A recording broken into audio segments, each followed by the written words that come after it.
जी हाँ, मेरे प्यारे विद्यार्थियों, देखिए आप जो है अभी इंटरनल असेसमेंट यानी कक्षा परीक्षा आपने लिखा है और कुछ आपका प्रश्न पत्र जो है कुछ इसी तरह का था। ध्यान दीजिए आपने क्या किया है, आप एक बार चेक कीजिए, अपने आप को खुद को परखिए और देखिए कि सही उत्तर क्या होगा।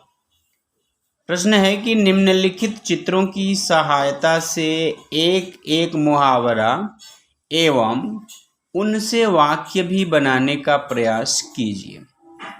यहाँ पे जो चित्र आपको दिखाई दे रहा है, ये जो चित्र हैं इन्हीं से संबंधित आपको मुहावरा बनाना है। मुहावरा केवल वाक्य में प्रयोग नहीं करना है।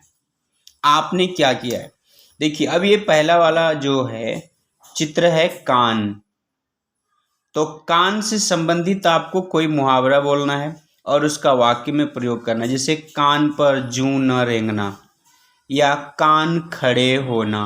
अब इनका आप वाक्य में प्रयोग करेंगे। कान पर जूं न रेंगना यानी कुछ विद्यार्थी ऐसे होते हैं कि अध्यापक कितनी बार भी बोलें लेकिन उनके कान पर जूं नहीं रेंगता है, यानी उनके ऊपर कोई प्रभाव नहीं पड़ता।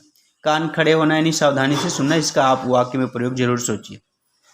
फिर है नाक, तो नाक से संबंधित आपको मुहावरा बोलना है। जैसे कि आप अगर अभी 8वीं में 7वीं में आपने पढ़े हैं कि नाक कटाना या नाक रखना, आप सह में मात पढ़े हैं तो आपको याद होगा, उसमें इससे संबंधित मुहावरा। नाक कटाना यानी बेइज्जती करा देना, नाक रखना यानी सम्मान रख लेना, इज्जत रखना, इज्जत बचाना। तो हमें ऐसे कार्य करना चाहिए जिससे कि किसी की या परिवार में किसी भी सदस्य की नाक ना कटे या हमारी नाक ऊंची रहे। अगला है आँख, तो आँखों का तारा होना, आँख में खटकना, बहुत सारे मुहावरे हैं। आँखों का तारा होना यानी बहुत प्रिय होना। सभी बच्चे अपनी माता पिता के आँखों के तारे होते हैं। फिर है दिया, देखिए ये दीपक है, तो घी के दिए जलाना। घी के दिए जलाने मुहावरे का अर्थ होता है खुशियाँ मनाना। तो परीक्षा में अच्छे अंक आने पर हमने मंदिर में जाकर घी के दिए जलाए यानी खुशियाँ मनाए। ये है देखिए आपको अंगूठा, अंगूठा दिखाया जा रहा है, तो मुहावरा होता है अंगूठा दिखाना यानी साफ इनकार कर देना, मना कर देना। मैंने मित्र से कुछ किताब बोल सकते हैं, कुछ उधार मांगे तो उसने साफ इनकार कर दिया, यानी हम वहाँ पे मुहावरे का प्रयोग करेंगे, उसने अंगूठा दिखा दिया। यहाँ आपको इसका वाक्य में प्रयोग करना था। उसके बाद देखिए आपको यहाँ पे दिया हुआ है कि नीचे दिए गए शब्दों के पर्यायवाची शब्द में से बक्से में से खोजकर लिखिए। ये दिया हुआ है पहला आँख, आकाश, आभूषण, इनाम, उपवन। यहाँ ये जो है बॉक्स दिया हुआ है, इसी बॉक्स में से आपको सही उत्तर जो है चुन करके और यहाँ पे लिखना था। मैं आपको बता देता हूँ, देखिए यहाँ आँख है, तो आँख का पर्यायवाची शब्द है देखिए नेत्र, चक्षु और नयन। आप तीनों लिख सकते हैं, 3 के लिए जगह दी गई है, 2 भी लिखते हैं तो भी सही रहेगा। पर्यायवाची के लिए केवल 2 शब्द पूछे जाते हैं, 2 पर्यायवाची शब्द। फिर आकाश, तो आकाश का होगा नभ, आभ्र, ये बिंदी नहीं रहेगा, गलती से आया हुआ है। फिर है अनंत।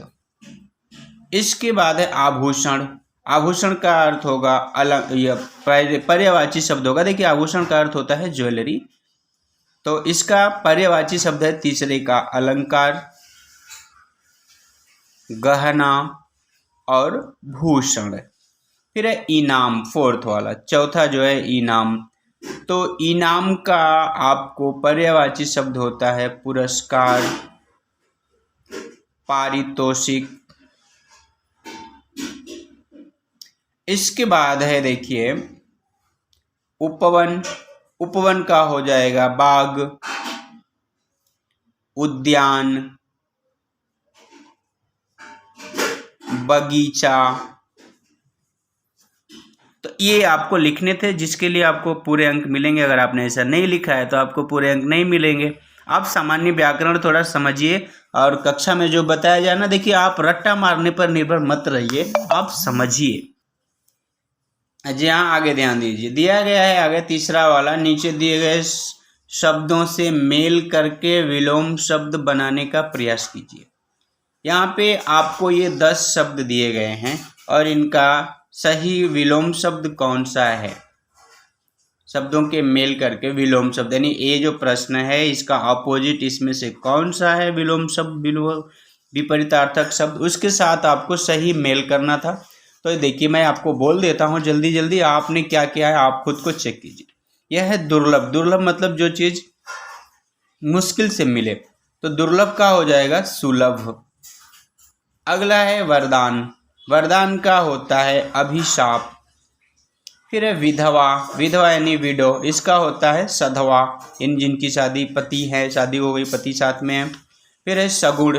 सगुण का होता है जिसका कोई भी गुण हो, पहचान हो, इसका हो जाएगा निर्गुण।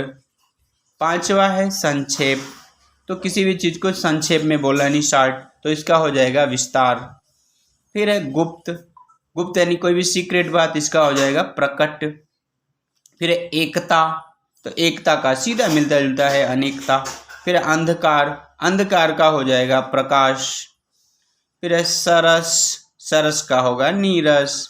निरक्षर यानी जो पढ़ा लिखा नहीं है, तो इसका हो जाएगा साक्षर।